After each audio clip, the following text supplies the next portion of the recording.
Picture a machine so heavy it crushed its own tires into the dirt because no rubber on Earth was built to carry it. A loader with not one engine but two, over 1,200 horsepower fighting to move a single bucket of rock. The 1970s gave us steel giants so far ahead of their time that the world simply wasn't ready for them. Only a handful survive today. These are 10-wheel loaders that were too strong for their decade. Number 10. The Terex 7281. Let's start with a machine that quietly punched above its weight. The Terex 7281 was built by the Terex division of General Motors at their plant in Hudson, Ohio.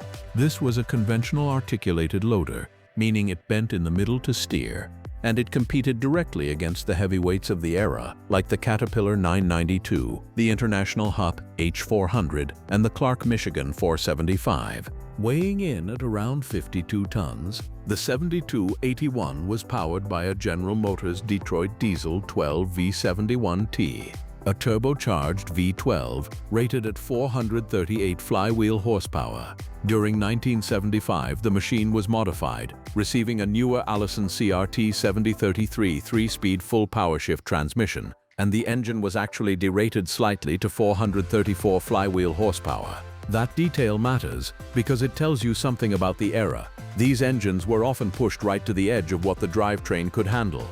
The 7281 could be fitted with either a 9 or 10 cubic yard bucket and had a top speed of around 24 kilometers per hour for load and carry work.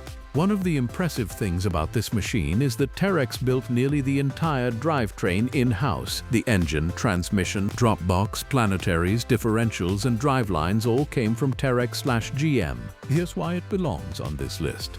There were plans to upgrade it to a 7281B series, just like its smaller sibling, the 7271 received. But that upgrade never happened, likely due to a lack of funds or shrinking market share. The machine stayed in production until 1982, when it was replaced by the smaller, totally redesigned Terex 90C. Total production amounted to only about 450 units worldwide, a capable machine that the market never fully embraced. Number 9. The Komatsu W90. Next, we head to Japan for a machine that represents a turning point. To understand the Komatsu W90, you need a little history. Komatsu's wheel loader story is actually tied to America.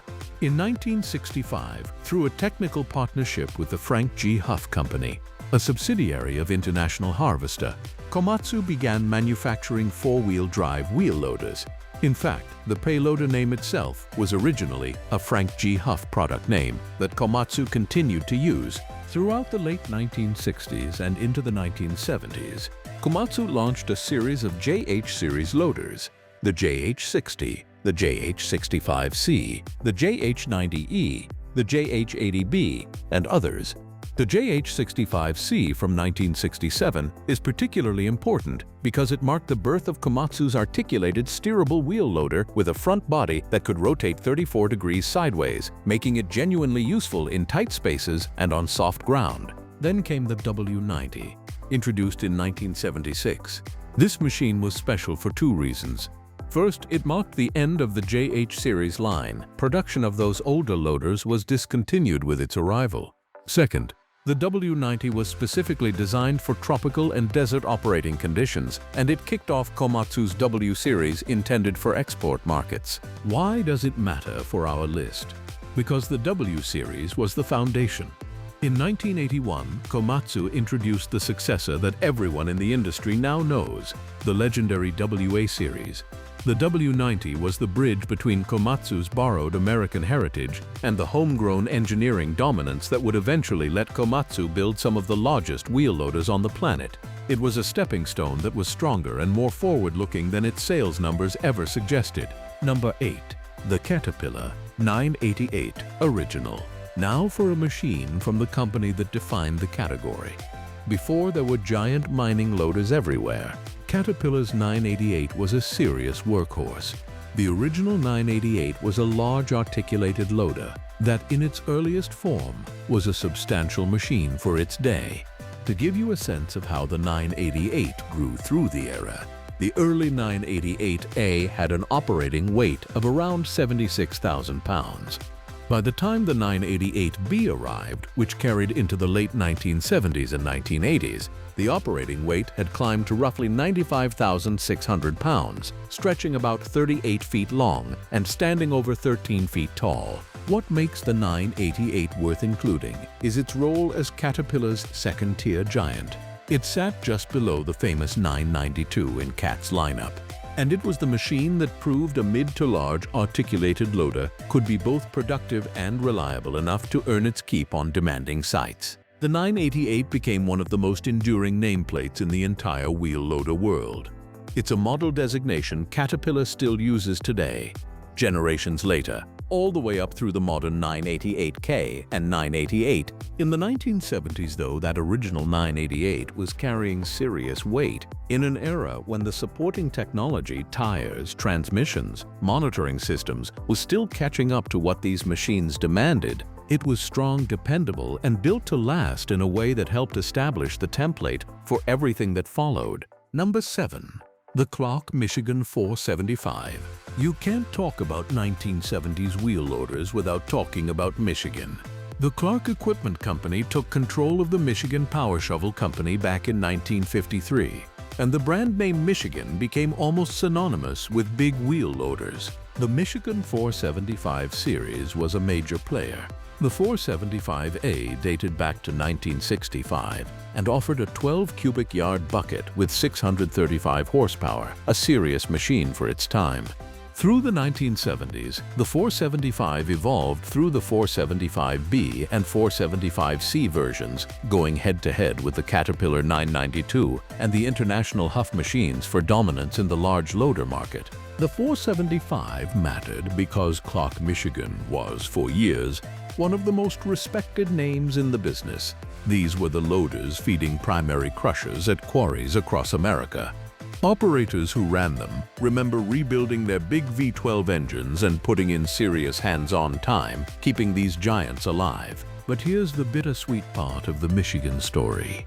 The wheel loader division was eventually bought out by Volvo, and most of Clark's other equipment lines were dropped. The Michigan 475 represents an entire American manufacturing dynasty that helped invent the modern wheel loader, and then, like so many of these names, gradually faded as the industry consolidated. The machines were strong, the competition and the economics were stronger.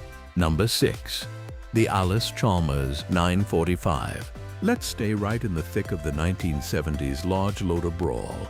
While Caterpillar, Clark Michigan, and International Huff get most of the attention, there was another American name fighting in this weight class, Allis-Chalmers, and the 945 was their heavyweight answer.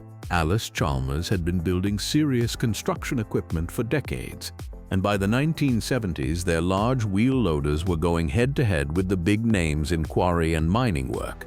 The 945 sat near the top of that lineup, a big articulated machine built to feed crushers and load trucks all day long, in the same demanding applications where the Cat 988 and the Michigan loaders earned their keep. But here's what makes the 945 belong on a list about machines caught out by their era.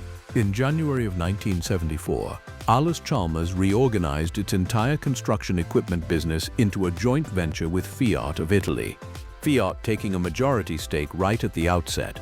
The brand became Fiat Allis, so a machine like the 945 was built right at the hinge point of an entire American manufacturing dynasty being folded into foreign ownership. That's the bittersweet pattern you've already heard with Michigan and with Huff, a strong, capable American giant built by engineers who knew exactly what they were doing, arriving in a decade when the economics of the industry were quietly rewriting who got to survive. The 945 was a tough, productive loader. The boardroom math in the end was tougher. Number 5. The LeTourneau L1200. Now we get into truly exotic territory. LeTourneau was one of the most brilliant and eccentric engineers in earth-moving history, the man widely credited as the father of the self-propelled rubber-tired scraper. And his company built machines that operated on completely different principles than everyone else. The LeTourneau L1200 front-end loader dates to roughly the late 1960s into the early to mid-1970s. It was a massive piece of earth-moving equipment, genuinely one of the largest wheel loaders ever built at the time. LeTourneau was so proud of it that the company staged elaborate promotional showcases to draw attention to its sheer size and power. But here's what made LeTourneau machines special, and what makes the L1200 belong on a list about being ahead of its time. LeTourneau pioneered diesel-electric drive on wheel loaders. Instead of a conventional mechanical transmission, a diesel engine would drive a generator, and electric motors mounted in the wheels would actually move the machine. This gave incredible torque control and eliminated a lot of the mechanical complexity of giant gearboxes and drive shafts. That electric drive philosophy was decades ahead of the mainstream. Think about it. Diesel-electric drive is exactly what the largest wheel loader ever built, the LeTourneau L2350, would later use to claim a Guinness World Record. The seeds of that record-breaking technology were planted in machines like the L1200 back in the 1970s. The world just wasn't ready to adopt it at scale yet. Number 4. The Dresser International 560. Let's talk about a machine that earned its reputation through sheer popularity and toughness. The International Huff 560 sat just a few rungs below the enormous 580 in International's lineup, and it was a genuinely beloved machine. The 560 came out of International's ambitious 500 range, the entirely new series of machines the company designed in the late 1960s to meet worldwide demand for larger wheel loaders. The 560 was available with two engine options, either an International Harvester engine or a Cummins, and it could be fitted with a variety of buckets or specialized log handling attachments, which made it a favorite in the forestry world. Like its bigger siblings, it used the box section steel loader lift arms and the Z-bar linkage that Huff had championed for years to deliver strong crowding force at the bucket. The 560 was such a solid design that it had real staying power. It was upgraded to the 560B version in late 1980, and the model carried right through the transition when International Harvester's Payline division was acquired by Dresser Industries in 1982. The fact that this machine survived a major corporate ownership change and kept selling tells you everything. It was a workhorse that customers trusted, strong, versatile, and durable enough to outlive the company that created it. Number 3. The Trojan 8000. Now for a big American giant from a name most people have completely forgotten, Trojan. And the Trojan 8000 has a real claim to being one of the grandfathers of the modern large articulated loader. The Trojan line was built by Yale & Town starting in 1950. In 1963, Eaton Manufacturing merged with Yale & Town to form Eaton Yale & Town, and under that banner, the company built its largest loader ever, the 8000. Here's what made it special. It was Trojan's first pivoting loader, and it didn't have just one articulation joint like its competitors. It had two. This dual pivot design aimed to give the maneuverability of an articulated machine while keeping the stability of a rigid frame. The 8000 weighed around 52 tons, swung an 8 cubic yard bucket, and ran a big GM engine through a power shift transmission going after Caterpillar directly. But the 8000 had a production life of barely 3 years. It was ambitious, high quality, and genuinely innovative, yet the market never rewarded it like the Cat and Michigan giants. In 1982, the line was sold off to Germany's Fawn, and the Trojan name slowly faded into history. Number 2. The Caterpillar 992C. Now we arrive at a machine that many people consider one of the finest wheel loaders ever designed, and a true legend of the decade.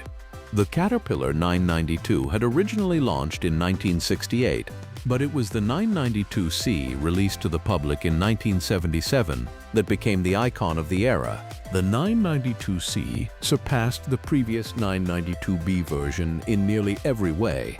It was larger and more powerful, fitted with the new turbocharged V12 Model 3412 diesel engine, pushing out 690 flywheel horsepower. One of its most distinctive features was the newly designed lift arms with Z-bar linkage, and this configuration boosted the 992C's bucket capacity to an incredible 12.5 cubic yards and 37,000 pounds of payload. Its speed had increased as well, and it could load a 50-ton capacity truck in just 3 passes. But here's what truly made it ahead of its time. The technology in the cab. The 992C featured the Caterpillar EMS, or Electronic Monitoring System, which let the operator track critical equipment systems in real time. It also had a sound-isolated operator's cab, separate from the ROPs, or rollover protective structure. In an era of loud, brutal machines, Caterpillar was already thinking seriously about operator comfort and machine diagnostics, and the proof of its greatness is in its longevity. So well designed was the 992C that it survived virtually unchanged, other than receiving a new 13.5 cubic yard bucket for its entire career as Caterpillar's big loader. It became one of the best-selling front loaders of all time. This wasn't a machine that was too strong to succeed. It was a machine so well engineered that it set the standard the entire industry chased for years. Number 1. The LeTourneau L1800. And now, the top spot. A machine that took everything ambitious about the 1970s and pushed it to the absolute limit. The LeTourneau L1800. By now you understand the LeTourneau philosophy: diesel-electric drive, enormous scale, and a willingness to build machines on a size that the rest of the industry simply wasn't attempting. The L1800 was one of the giants that sat at the very top of that family, a front-end loader so large that most job sites of the era had never encountered anything remotely like it. And again, it ran LeTourneau's signature electric wheel motor drive. While Caterpillar, Clark, Michigan International, and Allis-Chalmers were all refining mechanical and power shift transmissions, LeTourneau was betting the whole company on electric drive, diesel engine to generator to motors in the wheels.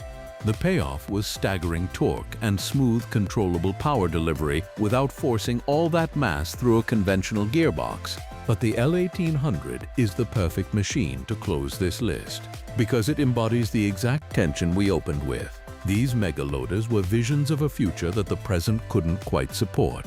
The tires struggled to carry the weight. The fuel economics were brutal. The market for a machine this size in this decade was vanishingly small. LeTourneau was effectively trying to build a 21st century mining loader in the 1970s. And that's the whole story of this list, isn't it? The seeds of every record-breaking giant that came later. The twin power, the electric drive, the colossal buckets, the sheer audacity of scale were planted by engineers in the 1970s who looked at what rubber, fuel, and the market could handle and decided to build for the future anyway. The LeTourneau L1800 looked decades down the road and tried to get there early. That vision is exactly why it, and every machine on this list, was simply too strong for its time. If you enjoyed this trip back through heavy equipment history, hit that like button and subscribe, because there's a whole world of forgotten iron machines we've still got to cover. Thanks for watching, and I'll see you in the next one.